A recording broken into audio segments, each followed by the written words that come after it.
Hotep, Black Power, giving honor to the Creator, giving honor to the ancestors. As always, giving honor to my sister, Chief of Staff, Brother Harris Abdul, my father, my in-laws, my family, and comrades who are in the ancestral realm as we speak, and to all the brothers and sisters out there who are fighting for the liberation and salvation of the black nation.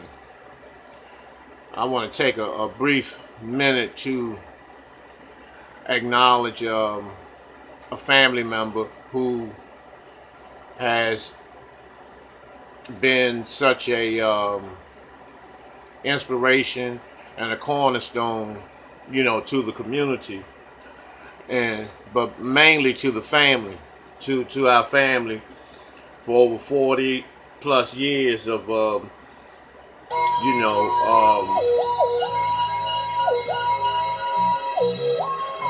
service. My George Tillman, who was my uncle, and who has been he and his family, his 3 sons and his wife, have been the glue to the whole family and generational dynamic for over 40 years. Meaning every year they would give a family reunion cookout. And I can remember being as young as 9 years old of attending those yearly Memorial Day gatherings. Never charged anybody anything. The food and everything was always free. There was plenty of games, plenty of music.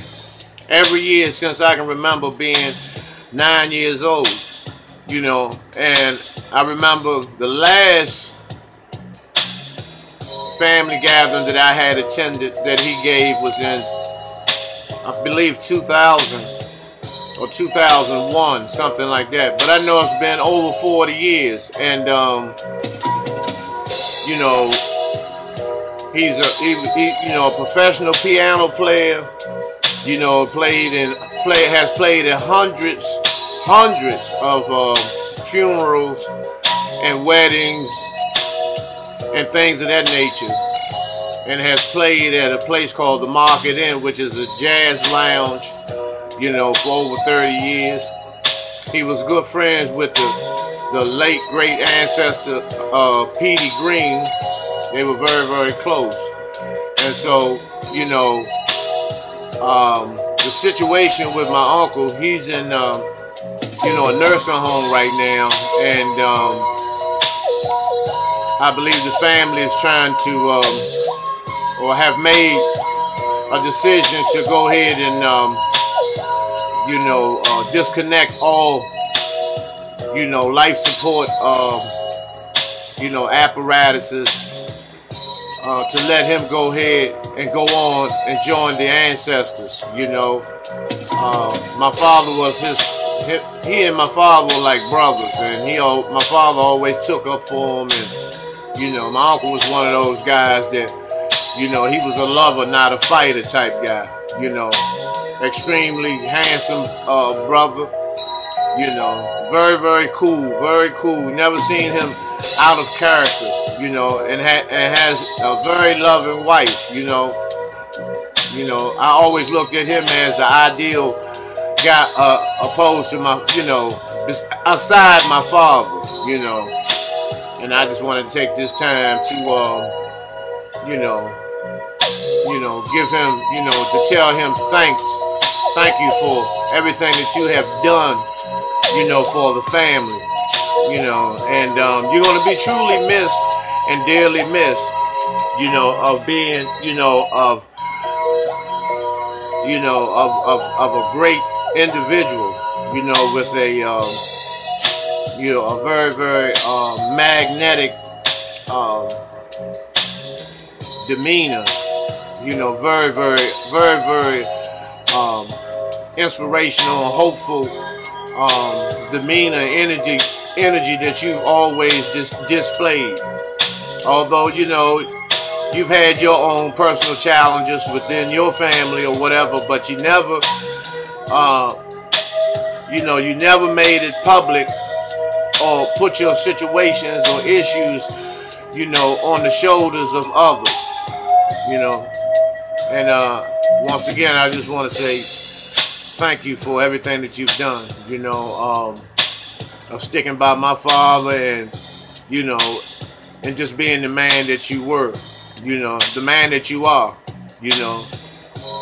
And if it is to be that you do make your ascension, may your journey, be full of peace, and, that you enter that realm, with your aura that you brought here for us, and that your legacy will live, through us, through your children, and through the family, for the impact that you have, laid down and the foundation that you have laid down for the family. So I just want to give you that, brother. Hotel, Ashe, Black Power. Yeah, and this is what I want to talk about also. The family of Philando Castile was awarded $3-something million, meaning that, well, let me say this first. A lot of people probably think that, that's, oh, they got paid and blah, blah, blah, like that's something big. Of course, 3.5 or whatever $1 million that they received to someone who probably had nothing, that's a big relief, a big economic and financial relief for a family of people in the black community. However, we don't see the fact that, justice, when we talk about justice, is blind. When you see the white bitch holding up the 2 scales and all this bullshit, and with blindfolds on saying justice is blind. No, justice, there is no justice when it comes to us. Now, has anybody ever took the time to look at the fact that, okay, they were awarded $3-something million for what? If the cracker was acquitted and he wasn't guilty, where does the money come in at? Here we are. We're gonna let you go, and we're gonna pay them, even though you are guilty. It's been on that national TV. You were filmed, by the sister Diamond, whatever her name is, Philando Castile's queen. She filmed the entire event and tragedy that you were found not guilty, but we're still gonna give you money. And so look at the contradiction in this shit.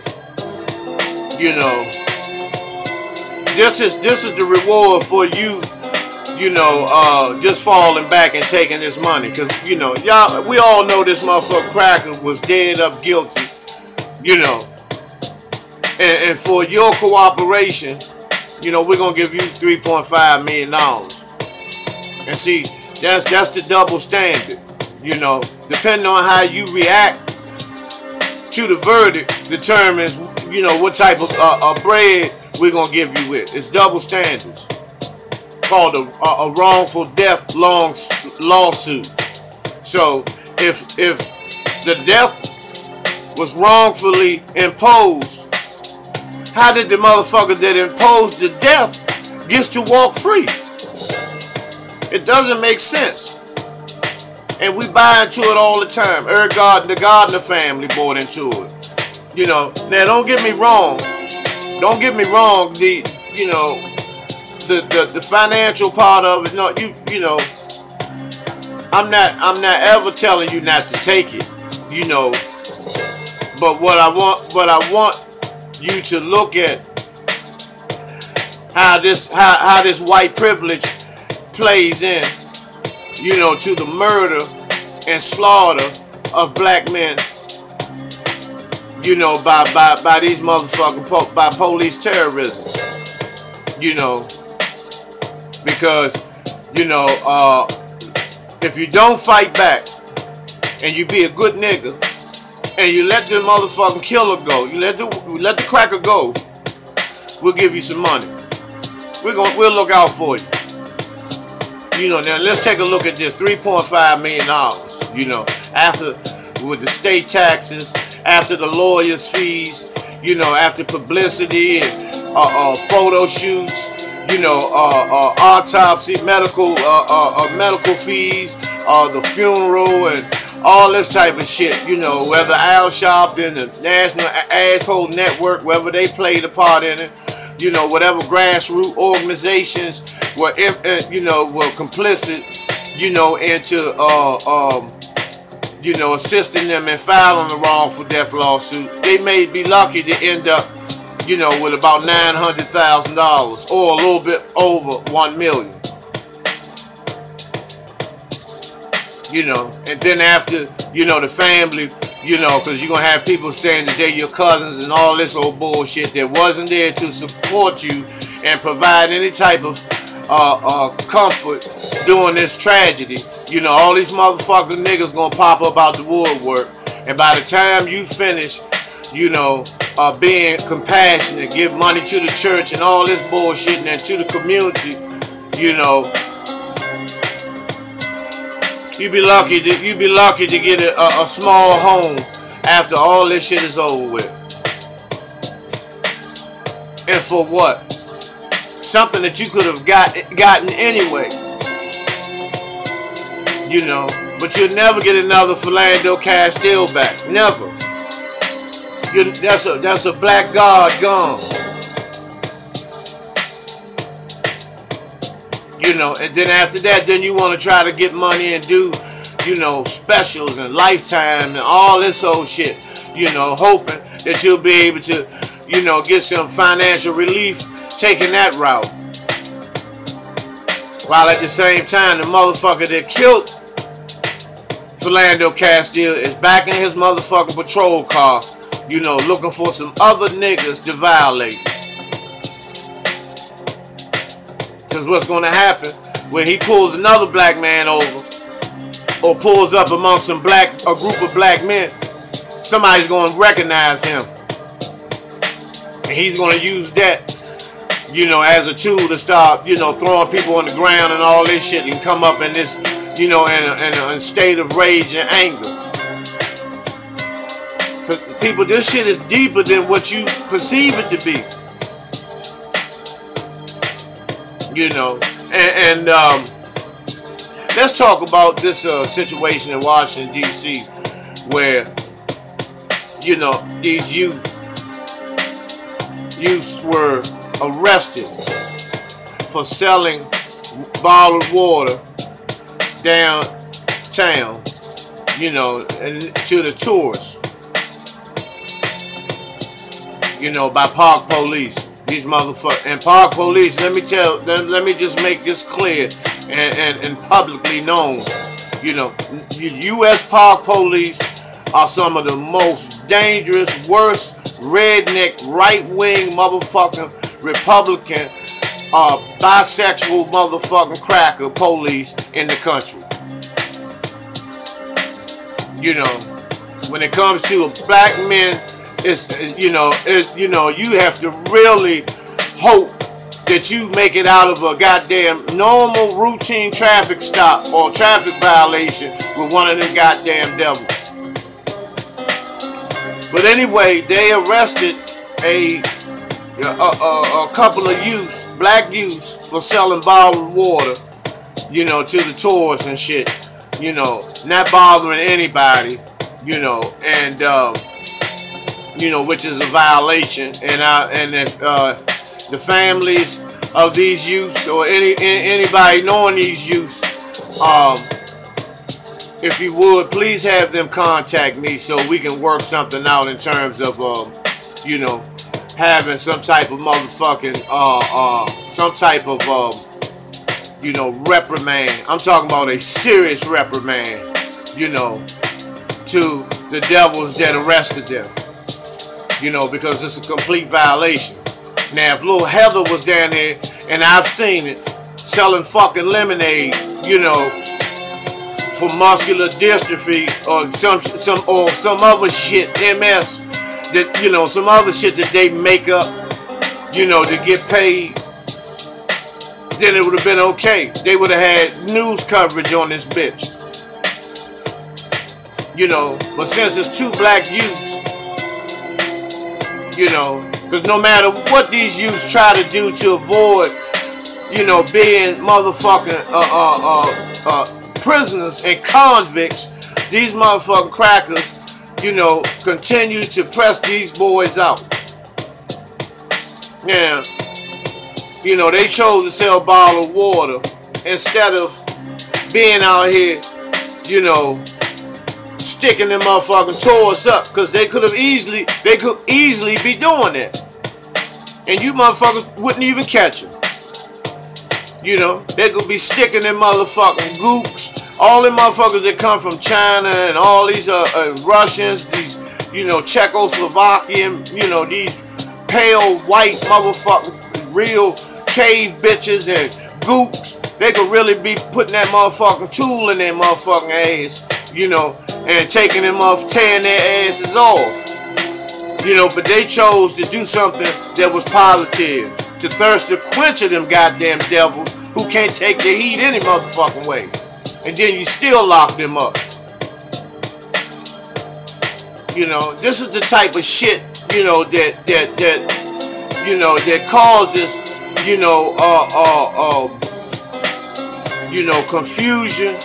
It causes frustration within the black youth, you know, and you know, it makes them just want to go ahead and just say fuck it, you know, and start slinging and all that bullshit, you know, and start jacking.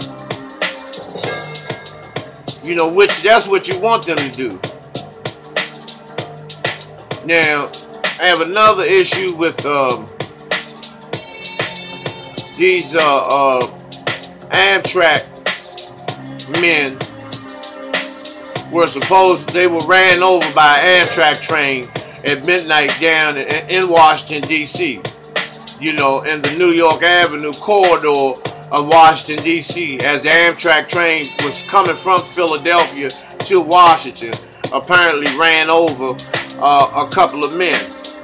Now, en route, you know, adjacent to that part of the section of New York Avenue, adjacent to that on the street is a local men's shelter, and it's, you know, predominantly black men, homeless men, are in that shelter. So when the news reporters and the media came,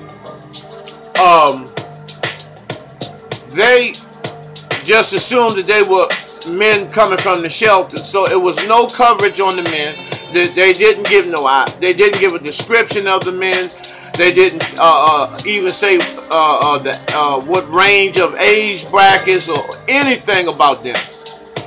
They spent more time on the frustration of the motherfucking passengers on the goddamn train, you know, of the delay that had came upon them. And it wasn't nothing, it was less than an hour delay. And you talking about 2 deaths and a 40-minute delay. That's very good. That's more than good.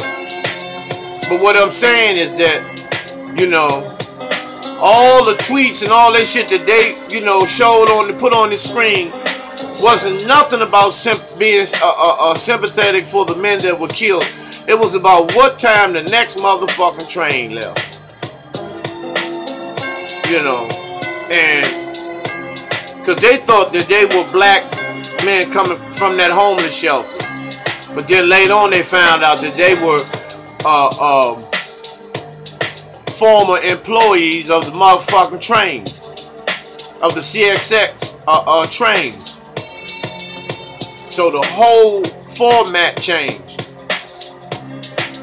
So they had to put together an entire new script, because they found out that you know, in their minds, That these just wasn't some homeless niggas. You know, it's shit like that, man, that, you know, creates so much, you know, mental frustration and havoc among our people in the black community. You know, and my condolences to those brothers that lost their lives, because the Amtrak don't stop for anybody. They don't give a fuck who it is. It could be a car, another truck, another train. Them motherfuckers, they try to drive straight through shit. Because I remember being incarcerated with and I'm going to put his name and everything out here, because he's released the shit that's years ago. A cracker named Ricky Gates, who drove an Amtrak in Maryland, high, you know, smoking weed and blowing coke. He driving them off on the Amtrak train. It derailed, and I think he killed some people. You know, and he only received a 7-year sentence. You know, and you know, he was tormented because it was 4 black people that he had killed, and you know, and the brothers in prison tormented him. You know, they called, his name was Choo Choo. That's what they called him the entire time he was locked up, Choo Choo. And they were talking about running trains on him. You know, and you know, and this is the shit, man, that you know, frustrates the minds and hearts of our people, man, that the black community have to go through. Yeah, so this is the type of shit, you know, that also needs to be addressed. But, you know, for right now, this concludes my portion of this video clip. I'll be returning to you shortly with a couple of more main topics that I want to discuss. And before I close, I encourage everyone to get this book that I was telling you about. Definition of a Broke Ass. You know, my brother Dawad Israel. You know, brother Dawad Israel. Powerful book. Powerful book. And once again, the definition of a broke ass. And it's you know, the homosexual, lesbian, transgender, and bestiality assault on the black race. And very, very powerful book. You know, I know brother Dawad personally. I was on his television show. He is a phenomenal, you know, phenomenal brother. And the information in that book, I've read nearly half of the book thus far. And, you know, incredible, you know.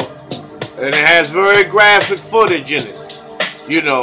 And some amazing, you know, information that will enlighten you, you know, to the point where, you know, you will clearly understand these agendas, you know, that the elite have imposed on us for centuries. You know, that this just has not started.